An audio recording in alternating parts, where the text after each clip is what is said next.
determined to win over Isaac Lehrer no matter what.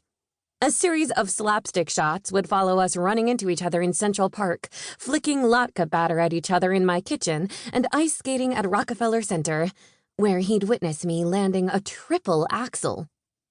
The narrator might add something along the lines of, "Shira Barbanel is a lost cause at love." The appropriate for all audiences version of, "Shira Barbanel is a hot AF mess who can't get a boyfriend." A situation I plan to change over winter break.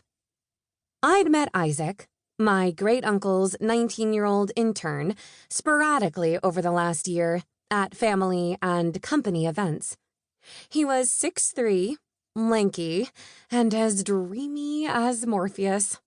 His grandfather and my great-uncle had gone to college together, so when Isaac's parents decided to spend 6 months traveling through Europe and Asia, my great-uncle offered to bring Isaac to Golden Doors for the holidays. And now, this holiday season, I would turn our occasional small talk into a genuine connection.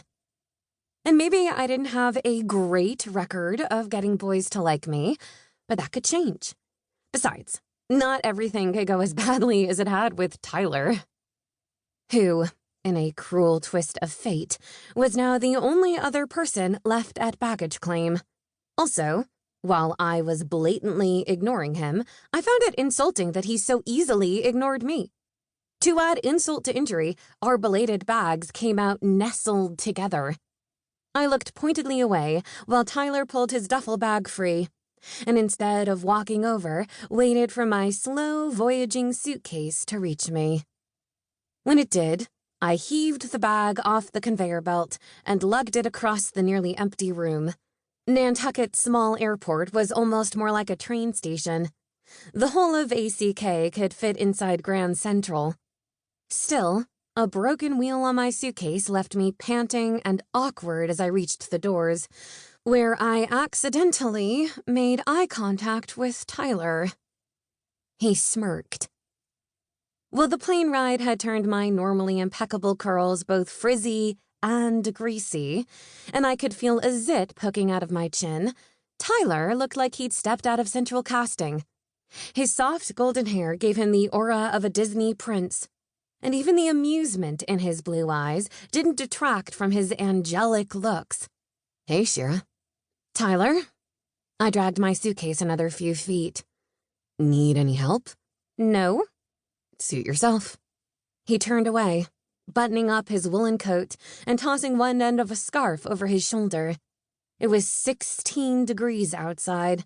He should have been wearing a puffer jacket and bean boots, like me, but God forbid he look like anything other than an ad for expensive cologne. Whatever.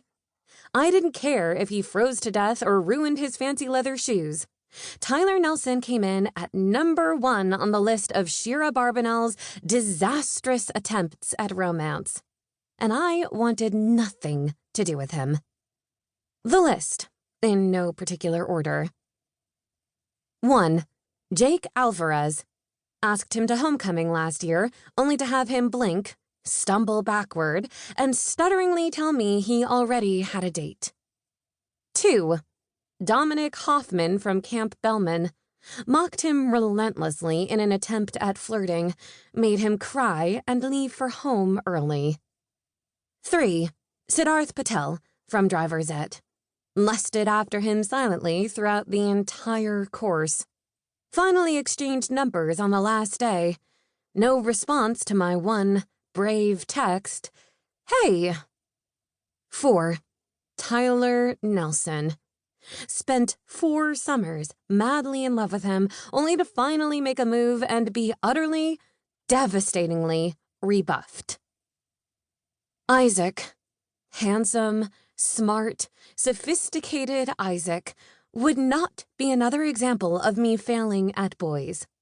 He was way more grown up than any of my other crushes, sure to be better at conversation and easier to hang out with. And this time, I'd master the art of flirting. Or I'd at least follow the steps laid out by Google, for as much as they were worth. Step 3, start talking.